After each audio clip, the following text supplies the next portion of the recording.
নিষিদ্ধ সংগঠন ছাত্রলীগের সভাপতি জনাব সাদ্দাম হোসেন, আপনাকেও আমাদের অনুষ্ঠানে স্বাগত জানাই। আপনি আপনার ব্যস্ততার মধ্যে আমাদেরকে সময় দিয়েছেন, সেজন্য আপনাকে অনেক ধন্যবাদ। আমাদের সঙ্গে আরো রয়েছেন গণ অধিকার পরিষদের সদস্য সচিব জনাব নুরুল হক নূর। আপনার কে স্বাগত জানাই, আপনি সময় করে আমাদের অনুষ্ঠানে যোগ দিয়েছেন। ছাত্রলীগ এখন একটা নিষিদ্ধ সংগঠন এবং এই নিষিদ্ধ সংগঠন বা একটা সন্ত্রাসী সংগঠন হিসাবে তাদের একটা নিষিদ্ধ করার ক্ষেত্রে একটা জনমত তৈরি হয়েছিল। এইটা আপনি কিভাবে দেখেন? এটা প্রথমে আমরা ছাত্রলীগের পক্ষ থেকে সুস্পষ্ট বলেছি যে এটির কোনো যৌক্তিক ভিত্তি, কোনো আইনি ভিত্তি, কোনো নৈতিক ভিত্তি কোনো কিছুই নেই। এজন্য এটিকে আমরা থোড়াই কেয়ার করি, এটিকে আমরা ন্যূনতম অর্থে বড়ও করি না।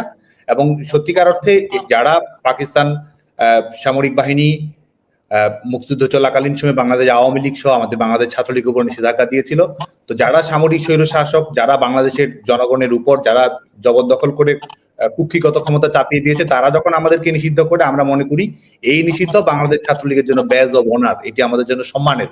এবং তারা মূলত এটি করেছে, তারা যেটি রিসেট বাটন, যেটি তারা বলেছে যে তারা আমাদের মুক্তিযুদ্ধের অঙ্গীকার, গণতান্ত্রিক অঙ্গীকার সবকিছুকে ধূলিসাৎ করে দিয়ে যেন নতুন করে 24 সালে বাংলাদেশের ইতিহাসের যাত্রা শুরু হচ্ছে, সেটি যে করতে যাচ্ছে, সেই রিসেট বাটন বাস্তবায়ন করার একটি প্রারম্ভিক লক্ষ্য হিসেবে তারা বাংলাদেশ ছাত্রলীগের উপর নিষেধাজ্ঞা জারি করেছে।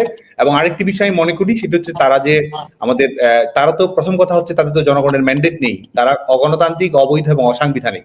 এই অগণতান্ত্রিক শাসন ব্যবস্থার নিরাপত্তা নিশ্চিত করার জন্য তারা বাংলাদেশ ছাত্রলীগের উপর নিষেধাজ্ঞা আরোপ করেছে। এবং আরেকটি বিষয়, এই গণহত্যা, এই যে বিষয়গুলো উঠতে বসতে তারা সবসময় বলছে এই যে হত্যাকাণ্ডগুলো ঘটেছে, এবং আমরা যেটি মনে করি, একটি হচ্ছে যে এটি ফৌজদারি অপরাধ, এটি আইনানুগ তদন্তের বিষয়। কিন্তু আমরা যেটি মনে করি সেটা হচ্ছে যে এটি সুস্পষ্টভাবে এই হত্যাকাণ্ডগুলোর সঙ্গে যারা সম্পৃক্ত রয়েছে তারাই আজকে ক্ষমতাসীন রয়েছে, সেই দায়টি আড়াল করার জন্য তারা বাংলাদেশ ছাত্রলীগের পর এই নিষেধাজ্ঞা এই অশুভ অস্ত্রটি প্রয়োগ করেছে বলে মনে করি। যে আকাঙ্ক্ষা নিয়ে আন্দোলন করে শেখ হাসিনার পতন ঘটানো হয়েছে এবং যে আন্দোলনে আসলে সবাই অংশগ্রহণ করেছে, কারণ এই সরকারের পতন, সেই আকাঙ্ক্ষা পূরণে ডক্টর ইউনূসের সরকার, আমরা এটাকে ডক্টর ইউনূসের সরকার বলবো না বৈষম্য বিরোধী ছাত্র আন্দোলনের সরকার বলবো আমি জানি না, কারণ তাদেরই দেখা যাচ্ছে, ডক্টর ইউনূসও বলছেন যে তারাই তাকে চাকরি দিয়েছেন। আপনি কত নম্বর দিবেন? এই সরকার কিন্তু সেটির দালিলিক প্রমাণই রেখেছে। এক হচ্ছে সংবিধান নিয়ে তাদের যে বক্তব্য, আমরা ইতিমধ্যে শুনেছি, রাজনৈতিক মতামতের পার্থক্য থাকতে পারে, গণতান্ত্রিক দুর্বলতা, ত্রুটি বিচ্যুতি নিয়ে আলাপ আলোচনা হতে পারে, আমাদেরও ত্রুটি বিচ্যুতি ভুলভ্রান্তি থাকতে পারে, সব বিষয় নিয়ে খোলামেলা আলোচনাকে আমরা স্বাগত জানাই। কিন্তু তারা আজকে যে বিষয়টিকে সামনে রেখে এই রিসেট বাটনের কথা নিয়ে এসেছে এবং তাদের কাজে কর্মে যদি আমরা সেটির প্রতিকায়ন আমরা দেখতে পাই, মুক্তিযুদ্ধের অঙ্গীকার, মুক্তিযোদ্ধাদের প্রতি বাংলাদেশের জনগণের যে সম্মাননা রয়েছে সেটিকে ধূলিসাৎ করা এবং 71 সালকে প্রতিস্থাপিত করার একটি প্রচেষ্টা, এবং আমাদের 71 সালের ব্যাপারে বাংলাদেশের জনগণের যে দৃষ্টিভঙ্গি, সেই দৃষ্টিভঙ্গিকে বদলে দেওয়ার একটি অপচেষ্টা আমরা দেখতে পাচ্ছি। গোটা বাংলাদেশের মানুষের সম্মিলিত যে লক্ষ্যগুলো ছিল, সেটি গণতন্ত্র হোক, সেটি শোষণ মুক্তি হোক, সেটি এক ধরনের ইনক্লুসিভ অন্তর্ভুক্তিমূলক সমাজ ব্যবস্থা প্রতিষ্ঠা হোক, সবকিছুকে আজকে ধূলিসাৎ করার যে প্রয়াস আমরা দেখতে পাচ্ছি। তো সুস্পষ্ট ভাবেই তারা আসলে এটিতেই তারা বিশ্বাস করে এবং আমাদের স্বাধীনতার অঙ্গীকারে তারা বিশ্বাস করে না বলে আমি মনে করি। আচ্ছা, আমি প্রশ্নটা করি, থ্যাংক ইউ। আমি প্রশ্নটা করি যে আওয়ামী লীগ সরকার পতনের পর আমরা খেয়াল করেছি যে ছাত্রলীগে থাকা ছাত্র শিবির নেতার আত্মপ্রকাশ ঘটতেছে নানাভাবে, এমনকি জুলাই আন্দোলনের সমন্বয়কও আমরা দেখতে পাচ্ছি যে ছাত্র শিবির নেতা। এই ধরনের কৌশলের কারণে গত 15 বছর শিক্ষা জীবন, ছাত্র রাজনৈতিক কেরিয়ার সবই আপনারা ঠিক রাখতে পেরেছেন, কিন্তু ছাত্রদলের অনেকে শিক্ষা জীবন, কেরিয়ার ধ্বংস হয়ে গেছে বিগত সরকার আওয়ামী লীগ ছাত্রলীগের নিপীড়নের কারণে। অনুপ্রবেশের এই রাজনীতিকে আপনাদের সাংগঠনিক সিদ্ধান্ত হয়েছে নাকি ব্যক্তিগত সিদ্ধান্তে? হ্যাঁ, এই ধরনের কিছু বিচ্যুতি অবশ্যই ঘটেছে এবং যে নামগুলো আসলো, তারা বিভিন্ন সময়ে সামাজিক যোগাযোগ মাধ্যমে বাংলাদেশ ছাত্রলীগ সম্পর্কে প্রশস্তিমূলক প্রশংসা করেছে, ছাত্রলীগ কর্মীদের নানাভাবে দৃষ্টি আকর্ষণ করার চেষ্টা করেছে। ছাত্রলীগের সাংগঠনিক কাঠামোতে, যদিও আপনি যে দুজনের নাম বললেন, সাংগঠনিক কাঠামোতে তাদের কোনো অন্তর্ভুক্তি ছিল না। আজকেও আমরা দেখেছি চট্টগ্রাম বিশ্ববিদ্যালয়ে ছাত্র শিবিরের যখন পূর্ণাঙ্গ কমিটি ঘোষিত হয়েছে, সেখানেও আমরা সমন্বয়কদের একটি অংশকে আমরা দেখেছি যে বিভিন্ন জন যারা সমন্বয়ক পদে ছিল তারা ছাত্র শিবিরের পূর্ণাঙ্গ কমিটিতে রয়েছে। স্বাভাবিকভাবে আমরা দেখেছি যে একটি ছাত্র আন্দোলন, একটি ইস্যু ভিত্তিক আন্দোলন, সেই আন্দোলনের ব্যাপারে শিক্ষার্থীদের কমিটমেন্ট থাকে, শিক্ষার্থীদের দৃঢ়তা থাকে, শিক্ষার্থীরা সমস্যাটির সমাধান চায়, এটি একটি স্বাভাবিক বিষয়। এবং আমরা দেখেছি যে এই ইস্যুটিকে কিভাবে ব্যবহার করা হয়েছে এবং এই ইস্যুকে কেন্দ্র করে তারা যদি সত্যিকার অর্থেই ইস্যু ভিত্তিক আন্দোলনে থাকতো, ছাত্রদের প্রকৃত যে লক্ষ্য ছিল কোটা সংস্কার, সেই ব্যাপারে যদি তারা কমিটেড থাকতো এবং ছাত্রদেরকে ভিন্ন খাতে প্রবাহিত করার যদি তাদের ব্যাপারে ভিন্ন খাতে প্রবাহিত না করার জন্য তাদের কোনো লক্ষ্য থাকতো, তাহলে কিন্তু এই পরিচয়টি আড়াল করার কোনো। প্রথম কথা হচ্ছে যে আমরা কিন্তু এই কোটা ইস্যুর আন্দোলনে বাংলাদেশ ছাত্রলীগও আমাদের জায়গা থেকে আমরা দায়িত্বশীল ভূমিকা পালন করার চেষ্টা করেছি। শিক্ষার্থীরা জানে আজকে বাংলাদেশ ছাত্রলীগ সম্পর্কে যতই এক ধরনের নিষেধাজ্ঞা দেওয়া হোক, বাংলাদেশ ছাত্রলীগ সম্পর্কে যতই প্রোপাগান্ডা পরিচালনা করা হোক, শিক্ষার্থীরা কিন্তু জানে যে কোটা সংস্কারের ব্যাপারে বাংলাদেশ ছাত্রলীগের আন্তরিকতা। বাংলাদেশ ছাত্রলীগ কোটা সংস্কার করার জন্য সংশ্লিষ্ট সকল পক্ষের সঙ্গে কথা বলা, আইনগতভাবে বিষয়টি মোকাবেলা করা, সরকারের কাছে বিষয়টি তুলে ধরা এবং এটির সমাধান নিয়ে আসা। বাংলাদেশ ছাত্রলীগ এটির মধ্যেই সীমাবদ্ধ ছিল। কিন্তু আমরা যেটি দেখতে পেয়েছি এবং আজকে যে যারা স্বীকারোক্তি দিচ্ছে যে আজকে তারা বলছে সশস্ত্র বিপ্লবের জন্য প্রস্তুত ছিল, তারা বলছে তারা এই পুলিশ হত্যা করা, শিক্ষার্থীদের হত্যা করা, এই ধরনের সেন্সিটিভ কিলিং গুলো না হলে তারা এই ধরনের পরিস্থিতি তৈরি করতে পারতো না, এগুলো তারা বলছে। আর আমরা বাংলাদেশ ছাত্রলীগের, কিংবা শুধু বাংলাদেশ ছাত্রলীগ নয়, আমরা যদি বাংলাদেশের ছাত্র রাজনীতি সম্পর্কে যদি আমরা একেবারে বিশদভাবে খেয়াল রাখি, তাহলে দেখবো যে এই যে ইন্ট্রেন্স ইন ডিসগাইজ, এক ধরনের অনুপ্রবেশের মাধ্যমে ছদ্মবেশ, এক ধরনের ভিন্ন রূপ ধারণ করে অনুপ্রবেশ ঘটানো, এটি বাংলাদেশ ছাত্রলীগ এটির শিকার হয়েছে। অন্যান্য প্রগতিশীল ছাত্র সংগঠনগুলোর অভ্যন্তরেও কিন্তু এই ধরনের মৌলবাদী সংগঠনগুলোর অনুপ্রবেশ ঘটেছে। শুধু তাই নয়, সামাজিক সাংস্কৃতিক সংগঠনগুলো, বিভিন্ন সমিতিগুলো, এগুলোতেও কিন্তু এই এদের অনুপ্রবেশটি আমরা দেখেছি। জনাব নুরুল হক নুরের কাছে জানতে চাইবো যে গত 6-7 বছরের হিসাব করলে একক হিসাবে ছাত্রলীগের হাতে মার খেয়েছেন সবচেয়ে বেশি আপনি। 6-7 বছর তাদের নিগ্রহের শিকার হয়েছেন, জীবনের ঝুঁকির মধ্যে পড়েছেন। যারা আপনাকে বিভিন্ন সময় মেরে ফেলতে চেয়েছে, সে ছাত্রলীগ এখন একটা নিষিদ্ধ সংগঠন, এবং এই নিষিদ্ধ সংগঠন বা একটা সন্ত্রাসী সংগঠন হিসাবে তাদের একটা নিষিদ্ধ করার ক্ষেত্রে একটা জনমত তৈরি হয়েছিল। এই নিষিদ্ধের দাবির পক্ষে আপনিও ছিলেন কিনা জনাব নুরুল হক নুর? এখন এখানে গণ অভ্যুত্থানের পরে গণমানুষের এতটা এই আওয়ামী লীগ এবং তার অঙ্গ সংগঠন ছাত্রলীগ, যুবলীগ সহ এই ফ্যাসিবাদের দোসর, তাদের প্রতি ঘৃণা তৈরি হয়েছে, মানুষ আসলে তাদের নামটাও শুনতে চায় না। তো যার ফলে আমরা লক্ষ্য করেছি যে আমাদের নেতাকর্মী সহ বড় একটা অংশের মানুষ, বিভিন্ন রাজনৈতিক দল, তারা বলছে যে যেখানে জার্মানি কিংবা ইটালির মতো দেশে ফ্যাসিবাদের কারণে মুসোলিনির পার্টি কিংবা হিটলারের নাৎসি পার্টি নিষিদ্ধ হয়েছে, সেখানে বাংলাদেশে আওয়ামী লীগ এবং আওয়ামী লীগের যে সবচেয়ে সন্ত্রাসী সংগঠন এবং হাতুড়ি হেলমেট বাহিনীর যারা তাণ্ডব চালিয়েছিল এই আন্দোলন সহ গত 1.5 দশকে, সেখানে ছাত্রলীগ এবং যুবলীগ ছিল অগ্রণী ভূমিকায়।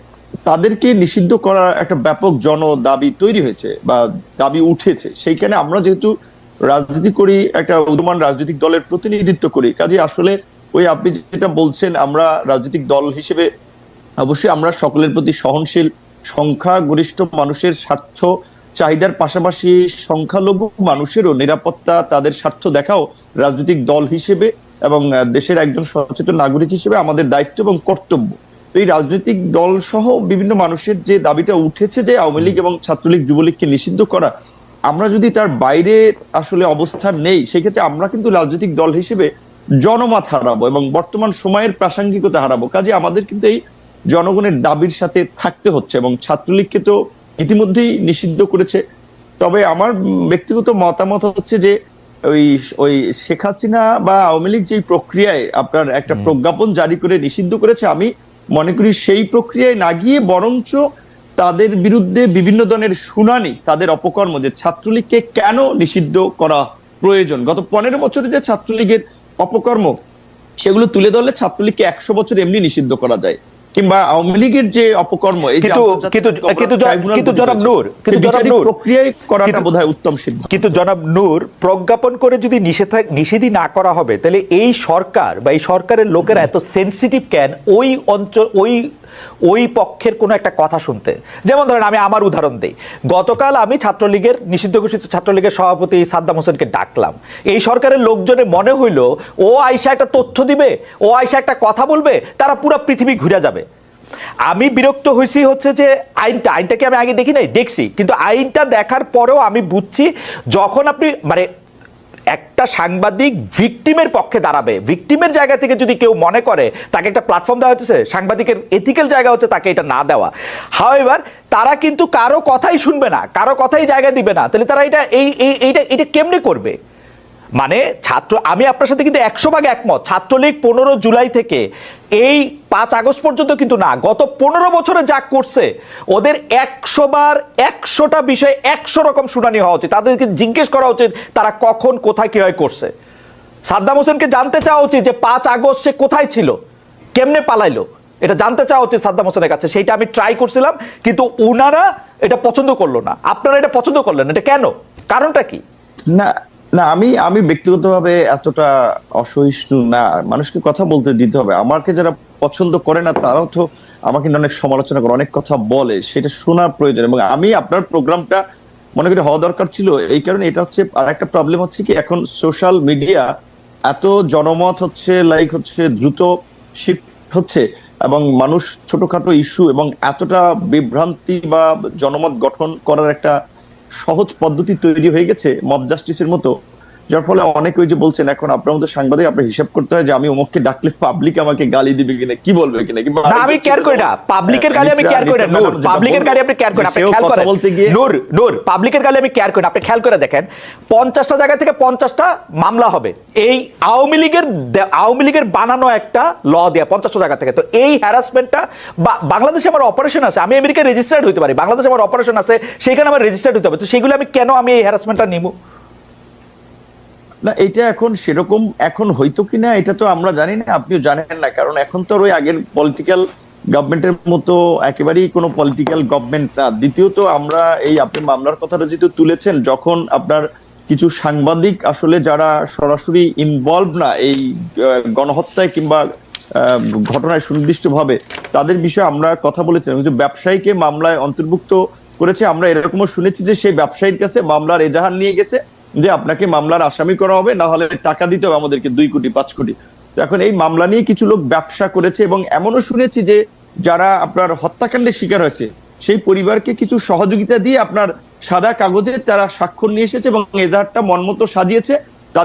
যাদেরকে মনে হয়েছে ও মক্কে মামলায় দিলে পয়সাপাতি উঠানো যাবে বা একটা ব্যবসা করা যাবে, সেই সমস্ত লোককে মামলায় জড়ানো হয়েছে। এরকমের কিছু ঘটনা যখন আমাদের কাছে এসেছে, আমি সরাসরি আইজিপি এবং হোম অ্যাডভাইজার সহ বিভিন্ন জনের সাথে কথা বলেছি, তখন তারা পরিষ্কারভাবেই বলেছে যে যেহেতু একটা অস্বাভাবিক পরিস্থিতি, কে কোথা থেকে মামলা করছে, কার বিরুদ্ধে কি মামলা করছে, আমরা তো সবকিছু এত ডিটেলস জানার সুযোগ হচ্ছে না। আবার অনেক জায়গায় মামলা না নিলে সেখানে থানা ঘেরাও করা হচ্ছে, আর একটা উত্তেজিত পরিস্থিতি তৈরি করা হচ্ছে। কাজেই গ্রেপ্তার করলে যাচাই বাছাই করেই গ্রেপ্তার করা হবে। তো সেই ক্ষেত্রে এইটা আমি আপনার সাথে ওইখানে আপনার কথাটার আর কি উত্তর দিচ্ছি।